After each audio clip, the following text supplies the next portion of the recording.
This week, I made $300 on my weekly series where I try to make $180 to $200 selling covered calls on HIMS. I'm going to walk you through everything because this was a pretty wild week. Last week, my shares got assigned. I lost my shares, which meant that on Monday, I had to repurchase them. So on Monday, about 100 shares, it cost me $4,705. And then I immediately sold one covered call contract that expires on Friday with a strike price of $48, so roughly $1 out of the money. Now the premium is $2.05 because it's pretty likely that in a week it's going to go up $1. So someone is willing to pay me $205 because look, the stock could be on Friday, it could be $53, $54, and they could buy my shares at $48. That's the risk I'm willing to take. Now you might say, why don't you just trade the stock every week? Well, the reason you wouldn't do that is because the stock might not do anything that week, but this is pretty guaranteed based on the volatility of the stock. Now, over time, if HIMS becomes less volatile, these weekly premiums will decrease, and I'll have to find another stock where I can make around $205. But for now, for the meantime, this is pretty good. And yes, you can cherry pick a week. You can say, well, this week it went from, this to this crazy price. And you should have traded it that week. But nobody knows one week to the next what's going to happen, which is why I like this strategy. If HIMS closes on Friday on 6/27 above $48, so $48.00 or higher, my shares are gone.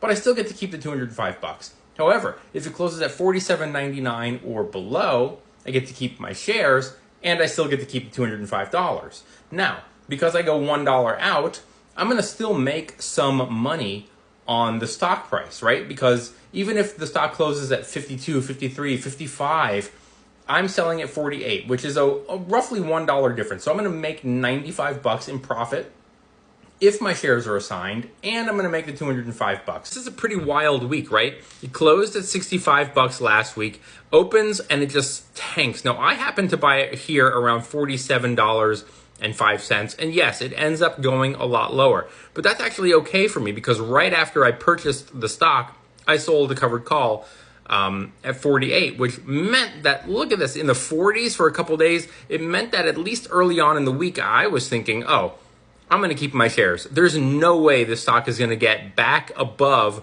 47 where I purchased it or even higher at 48, but I was wrong. Take a look.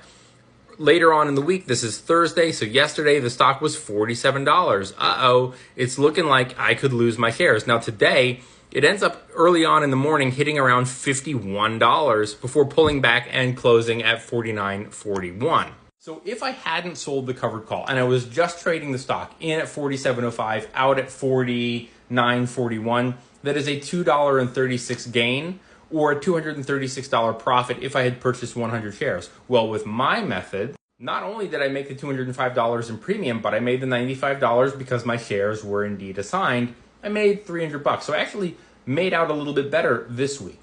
Now, another topic that was discussed in a previous video, so you can click on the playlist down here and watch it, is people always say, well, why don't you just roll the options contract, which means you basically buy it back and then sell another contract for a week later. This is a great strategy to allow you to keep your shares. If you're getting close to expiration and going, oh my God, I'm going to lose my shares, I don't want to lose my shares. But for me, I don't really care if I lose the shares, right? Because I'm in at 47, out at 49, okay, no big deal. It's not worth losing. Take a look. This was at 10:27 in the morning on Friday, and it would have cost me almost $400 to buy back my options, which means I would have lost money on this trade. Great strategy if I had purchased stock at $20 a year or two ago and really didn't want to owe taxes on the profit. That's a big profit, right? From 20 to $48. That's a huge profit. I don't want to pay that. Okay, fine. I'll lose $400.